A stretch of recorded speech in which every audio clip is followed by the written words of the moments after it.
Flash नाही मारेंगे ये फ्लॅश मत मारो फ्लॅश बंद करो अनिकेत हा अनिकेत काय बोलतोय प्रकाश अरे फ्लॅश नको अंकित दिग्विजय माल भाई करीब भी खड़े हैं इधर।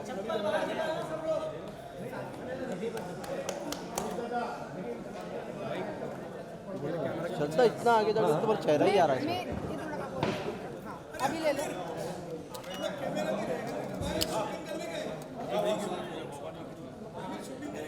हाँ चालू है सर यार को पाछड़ जैसे एक मिनट पीछे पीछे होना पड़ेगा सर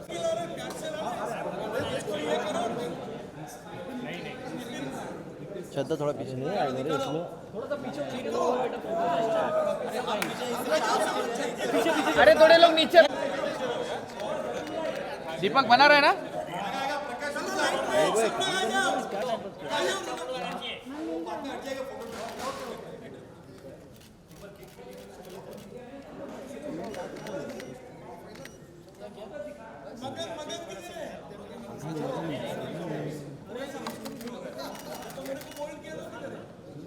सर यहाँ पे सेंटर में देखिए।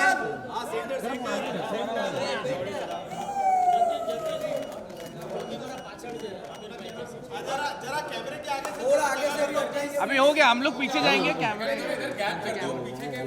हाँ हाँ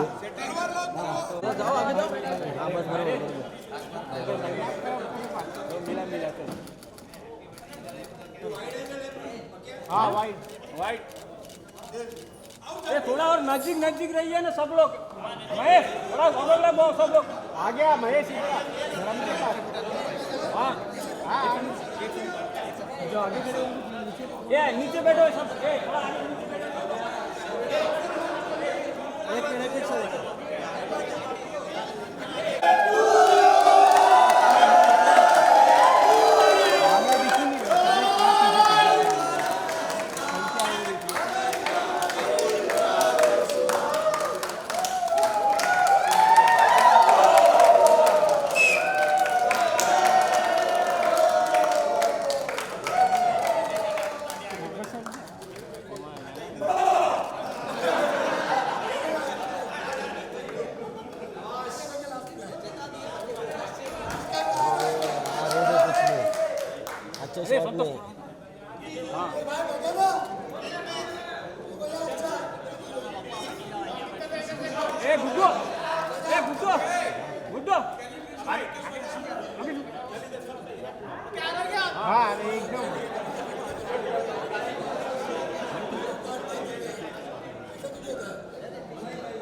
ओ नासिर भाई ओ नासिर फोटो मत निकालो ना बोल रहे हैं शूटिंग चालू है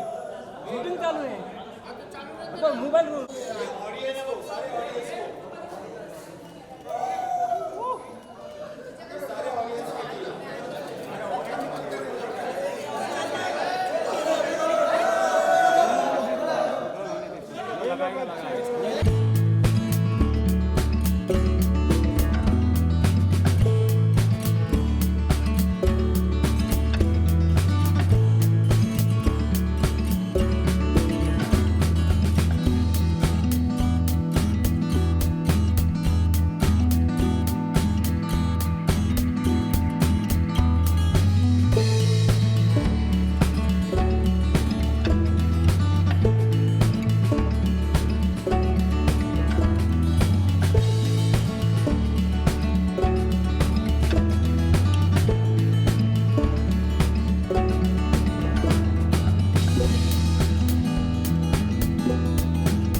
बैंक किसके लिए?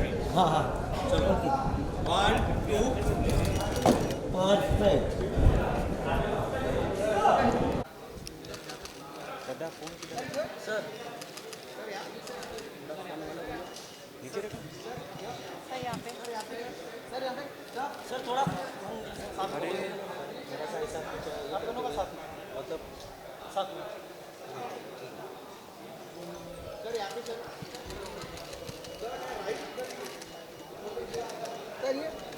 फोन आ रहा है आपका, आपका फोन आ रहा है पूरा।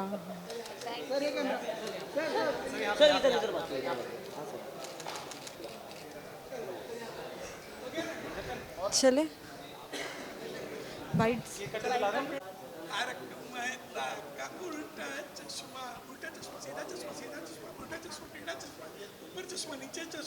चारों बाजू चश्मा ही चश्मा। तारक मेहता का उल्टा चश्मा। थैंक यू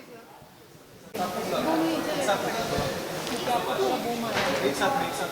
नहीं पड़ जाएगा।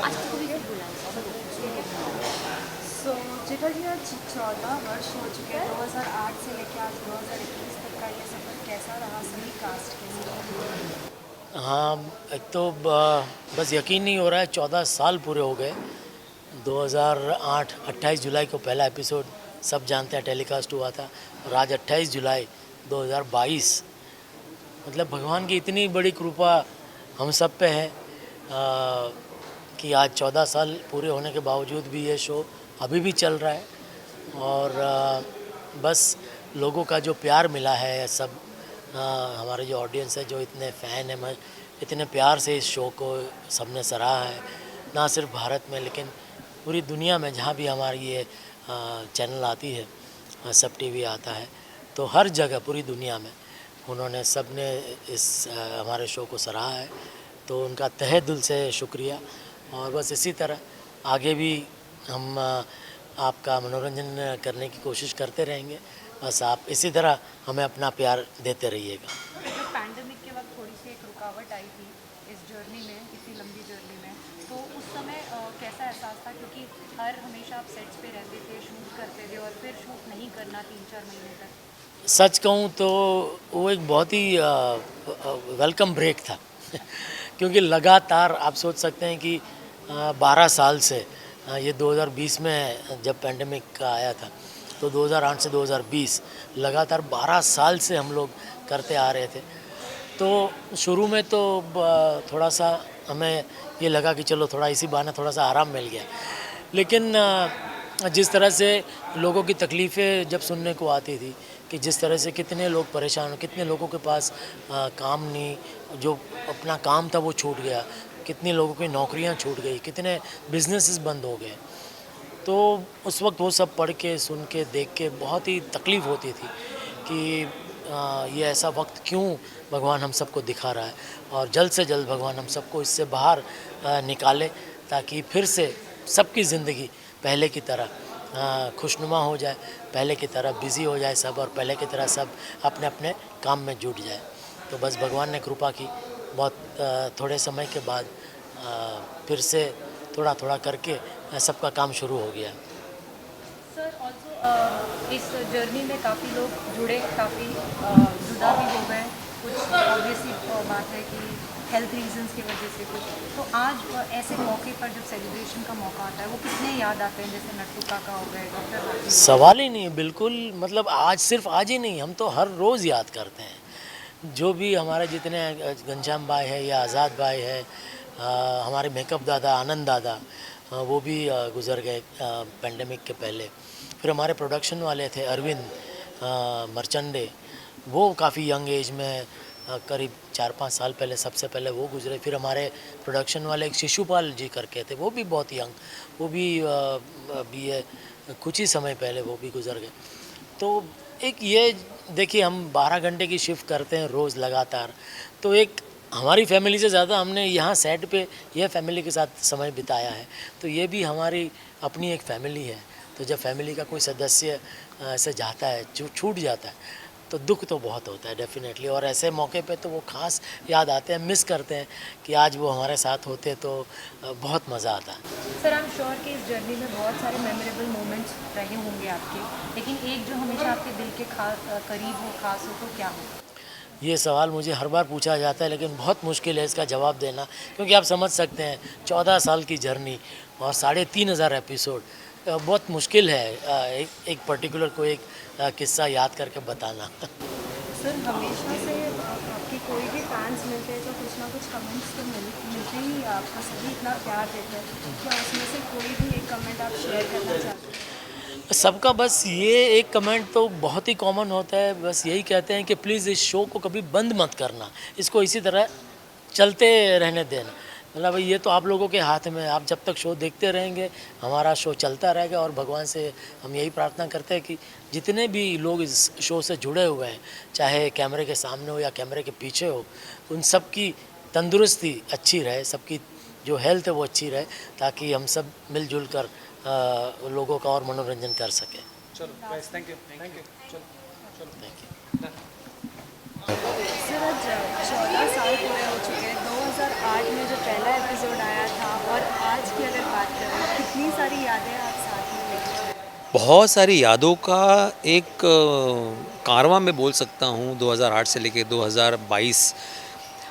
ये एक्चुअली आप खुद सोच सकते हैं कि आप किसी शो में आप काम करते हो, मान लो आज 2022 से 28 जुलाई 2022 मैंने एक शो में काम करना शुरू किया, पता चला कि 2036 में भी मैं वही शो कर रहा हूँ, ये मैं प्रेडिक्ट भी नहीं कर सकता था। तो वही बात है कि अगर 2008 में मैं शो में सिलेक्ट हुआ और हमने काम करना शुरू किया, किसी को नहीं पता था उस वक्त, हमेशा रहता था कि हाँ यार शो तो मिला है, डेली सोप मिला है, चलो अच्छा है, 1-2 साल देखते हैं क्या है, लेकिन देखते ढूंढना पड़ेगा, दूसरा कुछ तो काम ढूंढना पड़ेगा। एज ए एक्टर ये सोचते थे हम लोग, मेरे जैसे और भी कलाकार है वो सोचते थे। लेकिन 2009 में जैसे वो टर्निंग पॉइंट हुआ कि नहीं, लोगों को कुछ तो इसमें बात नज़र आ रही है। हालांकि तारक मेहता का उल्टा चश्मा का प्लॉट कोई नया प्लॉट नहीं है, ऐसे कई प्लॉट पहले भी आके गए हैं, लेकिन इसका प्लस पॉइंट ये है कि हम सारे कलाकार नए थे उस दरमियान, जो ऑथेंटिक थे, मराठी, पंजाबी, पारसी, साउथ इंडियन, बंगाली, गुजराती। तो उस वजह से हर एक भाषा का जो एक जो लहजा होता था, हर एक भाषा की जो एक न्यूसेंस होती वैल्यू होती थी, वो उसमें पूरी तरह से उतर आई उस कैरेक्टर में। मैं मराठी हूँ तो हमारे घर के सीन जैसे होते हैं टिपिकल महाराष्ट्रियन घर में, वैसे लोगों को देखने मिले, तो लोगों को ज़्यादा रिलेट कर पाए। And the main USP of the show is कि आप ऑडियंस रिलेट कर पा रही है इस शो से, कि भाई मेरे घर में भी ऐसा होता है, ये सेम चीज़ मेरे घर में होती है। जो जेठादया में होता है वो कितने सारे गुजराती घरों में होता होगा, जो भिड़े माधवी में होता है वो कितने सारे महाराष्ट्रियन घरों में होता होगा। तो यही सारी चीज़ें हैं, जैसे सरदार और पारसी का संगम, ही कितनी अजीब, मतलब एक विचित्र बात है सुनने में, लेकिन एक सरदार जी और पारसी साथ में रह रहे हैं, उनका लव मैरिज है, एक अपने आप में एक अलग बात है। वेल जब पूरे कास्ट की बात आती है, सभी एक साथ हैं, आज बहुत से लोग मिले हैं, तो बहुत मिस करते हैं। बिल्कुल बहुत मिस किया जाता है, क्योंकि जाहिर सी बात है, आप एक दूसरे के साथ इतने साल से काम कर रहे हो कंटिन्यू, आप रोज़ उनको 12-12 घंटे बातें कर रहे हो, उनके साथ सीन कर रहे हो, अचानक वो इंसान अगर चला जाए तो बहुत दुख होता है। ऐसे हमारे कलाकार हमारे बीच नहीं रहे, हमारे घनश्याम जी, नटू काका जी नहीं रहे, हमारे आज़ाद जी, हमारे डॉक्टर हाथी वो नहीं रहे, लेकिन इसमें चमत्कार भी उतने ही हुए हैं। जैसे हमारे ऑडियंस को सभी को मालूम है कि निर्मल जो अभी हमारे डॉक्टर हाथी थे, वो सबसे पहले एपिसोड में डॉक्टर हाथी की भूमिका निभा रहे थे, फिर कुछ वजह से वो भूमिका नहीं कर पाए, फिर हमारे बीच आज़ाद जी आए, उन्होंने 10 साल तक काम किया, और देखो घूम फिर के निर्मल को वापस आना था इस शो में, क्योंकि उसका भाग यहाँ पे लिखा हुआ था, फिर वो डॉक्टर हाथी की भूमिका में वापस आ गए। तो ऐसे कई सारे चमत्कार इस शो के साथ हुए हैं। मेरा बस इतना मानना है कि भाई अपने कर्म करते जाना है, ऊपर वाला देख रहा है इस शो को, क्योंकि हमें ऑडियंस के इतने सारे आशीर्वाद मिलते हैं। एप्रिसिएशन सभी शो को मिलता है, लेकिन ब्लेसिंग्स जो मिलती है ना, कि जैसे हमें कोई भी फ़ैन मिलता है, कोई भी बुजुर्ग आदमी मिलता है, तो उनको ऐसा लगता है नहीं आपका शो चलता रहे, क्या है आपके शो से मेरा बेटा मेरे साथ खाना खाने लगा है, मेरा पोता मेरे साथ खाना खाने लगा है।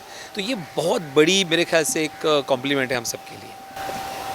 अगर इंडिया के अलावा हम आउटसाइड कंट्रीज़ की भी बात करें तो काफ़ी लोग तारक मेहता के शो को देखते हैं, बिल्कुल बहुत पसंद करते हैं। जब इस तरीके का कमेंट्स एंड ऑल मालूम पड़ता है आप लोगों को, तो कितनी खुशी, बहुत खुशी होती है। जैसे हमारे काफ़ी सारे फ़ैन पाकिस्तान में भी है, दुबई में है, UK में है, यूरोप में है, काफ़ी सारी जगह। मुझे तो आश्चर्य तब हुआ था जब मैं दुबई गया था मेरे कुछ काम से, और वहाँ पे फिलिपिनो मुझे मिले थे 2-3 लोग ऐसे मिले थे कि उन्होंने यू वर्क इन दैट मुस्ताज गाय, तो मतलब वो भी ये सीरियल देखते हैं, वहाँ पे सबटाइटल्स के साथ सीरियल आता है, तो उनमें भी ये सीरियल मतलब उनको भी इतनी लोकप्रियता है वहाँ पे भी। हमारे इंडियंस तो खैर देखते ही है, लेकिन out of India, other than Indian people also enjoy this serial, so that is something very miraculous. And as well as आपके जो कमेंट्स होते थे, लाइक हमेशा से आप बोलते थे टप्पू बस कर भाई बस कर, फिर सकाराम जो आपने बहुत ज़्यादा करी, लाइक कितना ये सब यादगार सब चीज़ें याद करी। इसी देखो ना, वो भी कैरेक्टर बन गए, पोपटलाल की छतरी एक कैरेक्टर बन गया, मेरा सखारा में कैरेक्टर बन गया, क्योंकि भिड़े एक आम मिडिल क्लास इंसान है, उसकी कुछ वैल्यूज़ है, वो अगर कोई पैसे देके कोई चीज़ खरीदता है तो उस चीज़ से उसको लगाव हो जाता है। जैसे सखाराम है, क्योंकि उसने उसका साथ दिया है, पहले वाला जो स्कूटर था उसने भी उसका काफ़ी साथ दिया, फिर माधवी ने उसको सखाराम गिफ्ट किया, उसके बाद उसका भी उसके साथ लगाव बन गया। तो एक छोटी छोटी चीज़ें होती है, बहुत बहुत मैटर करती है, क्योंकि हमारे इंडिया में 90% लोग ऐसे हैं जो छोटी छोटी बातों में खुशी ढूंढ लेते हैं, और तारक मेहता का उल्टा चश्मा में यही है कि छोटी छोटी बातों में खुशी ढूंढ लेना। So that is a USP। As well as lockdown में जब शूट्स वगैरह काफ़ी एकदम रिस्ट्रिक्टेड चल रहे थे, लेकिन हम फिर भी देखते थे कि जितने ऑडियंस थे वो रिपीट टेलीकास्ट देखते थे, जी, जी, बिकॉज ऑफ उनको वो तारक मेहता मिस ही नहीं कर सकते, स्पेशली बच्चे भले उन्हें वो रिपीट भले 2 से 3 बार देखने मिले फिर भी। वही तो हमारे भी, मैं क्या बोलता हूँ ना कि हमें पहले कॉम्प्लीमेंट्स मिलते थे, फिर हमें कंप्लेंट्स आने लगे, कॉम्प्लीमेंट की जगह कंप्लेंट ने ले ली कि पूरा दिन तारक मेहता देखता रहता है, अब उसको कुछ बोलो, तो बोलना पड़ता है कि भाई 8:30 से 9 के बीच में तारक मेहता देखना है, बाकी टाइम पढ़ाई करनी ज़रूरी है, बहुत सारे दूसरे काम भी होते हैं वो भी ज़रूरी है। So this is the magic of the show कि आज मैं भी अगर मुझे टाइम मिलता है, वक्त मिलता है, तो मैं पुराने एपिसोड देख के अपने आप को थोड़ा सा चार्ज अप कर लेता हूँ, क्योंकि उसमें भी एक अलग मज़ा था। क्योंकि see Tarak Mehta is a way of life now, आप उसको सीरियल नहीं बोल सकते, क्योंकि तारक मेहता एक लाइफ के साथ चल रहा है। 2008 में जो तारक मेहता था वो भी 2022 में नहीं हो सकता, क्योंकि ऑब्वियसली 2008 में जो सिचुएशन थी वो 2022 में नहीं होगी, वो अलग होगी, तो उस हिसाब से आगे जाना पड़ेगा। लास्टली इन सभी फैंस के लिए आपका क्या मैसेज होगा जो अब तक इतना प्यार दे रहे हैं? बस यही मैसेज, कुछ नहीं है, मैसेज देने वाले हम कोई नहीं है, बस सभी फैन से इतना ही एक रिक्वेस्ट है, विनती है कि जैसा 14 साल से आपने प्यार दिया है, आगे भी जब तक ऊपर वाले की मर्ज़ी है हम लोग ये शो चलाते रहेंगे, जब तक आपका प्यार मिलता रहेगा हम लोग ये शो चलाते रहेंगे, बस प्यार मिलता रहे। Thank you very much. Shooting तो बस हर एक दिन को हमने एंजॉय किया है और सब लोगों ने साथ में मिलकर काम किया है। मेरी तारक मेहता का उल्टा चश्मा की टीम को मैं बहुत बधाई देता हूँ कि हर मुश्किल समय में वो लोग मेरे साथ खड़े रहे हैं। फिर सभी को आप कितना मिस करते हैं, जैसे कि डॉक्टर हंसराज हाथी, फिर और भी कई लोग? नहीं, याद तो आती है। कवि कुमार आज़ाद जो हंसराज हाथी का किरदार निभाते थे, घनश्याम नायक जो नट्टू काका का किरदार निभाते थे, और हमारे प्रोडक्शन के कुछ साथी थे, अरविंद मर्चंडे, विनोद शिशुपाल, हमारे मेकअप मैन आनंद परमार, कुछ लोग इस दुनिया छोड़ के चले गए तो दुख होता है, लेकिन हमें विश्वास है वो जहाँ कहीं भी होंगे हमारा ये शो ज़रूर देखते होंगे, मुस्कुराते होंगे और उनके आशीर्वाद हमारे साथ है। सर इस जर्नी में काफ़ी उतार चढ़ाव आए, ऑफकोर्स 14 साल एक लॉन्गेस्ट रनिंग शो कहा जाता है तारक मेहता का उल्टा चश्मा, ऑडियंस को अभी तक हंसा रहा है ये शो। इस जर्नी में आपकी कोई फेवरेट मोमेंट होगी जो आपको लाइफ टाइम याद रहेगी, ये मैं कभी नहीं भूल सकता, तो वो कौन सी होगी? नहीं, बहुत सारी मोमेंट्स है, क्योंकि बहुत सारी घटनाएं हैं जो बताना मुश्किल है कि उसके लिए पूरा एक दिन भी कम पड़ जाए, लेकिन हमारे लेखकों ने हमेशा मुझे साथ दिया है, क्योंकि रोज़ शूटिंग होता है, ये एवरी डे का एपिसोड होता है, तो हमारा लेखकों का भी कमिटमेंट होता है, जो राइटर्स, अगर उनके हिसाब से अगर हमारी स्क्रिप्ट रुक गई तो सब मुश्किल हो जाता है। तो कभी कभार राइटरों ने 24 घंटे तक मेहनत की है, हमारे एडिटर 4-4 दिन कभी घर नहीं जा पाते हैं, क्योंकि इतने सारे आर्टिस्ट हैं, तो हर एक सीन, हर एक का क्लोज, हर एक आर्टिस्ट को एडिट करने में बहुत टाइम लगता है। तो सब लोगों की मेहनत है, बहुत सारे इमोशंस जुड़े हुए हैं और ये सबके साथ है। यानी इसको एक घटना बोलना ये पता नहीं, लेकिन एक घटना मैं अवश्य कहूँगा, जब हमारे माननीय प्रधानमंत्री नरेंद्र मोदी जी ने हमको स्वच्छ भारत अभियान के साथ जोड़ दिया, जो हमारे लिए बहुत बड़ा सरप्राइज़ था। उन्होंने ऐसे ही अनाउंस कर दिया कि तारक मेहता का उल्टा चश्मा की टीम को मैं स्वच्छता भारत अभियान का ब्रांड एम्बेसडर बनाता हूँ। तो ये मेरे सौभाग्य की क्षण थी और बहुत लोगों का प्यार मिला है। पूरे देश विदेश में लोग देखते हैं, कहीं भी जाते हैं, USA, UK, कनाडा, सब लोग का बहुत प्यार मिलता है कि आपने तो भारतीय संस्कृति, हमारा ऐसा लगता है कि हम हमारे घर में ही हैं, हम इंडिया में ही हैं, तो बहुत अच्छा लगता है।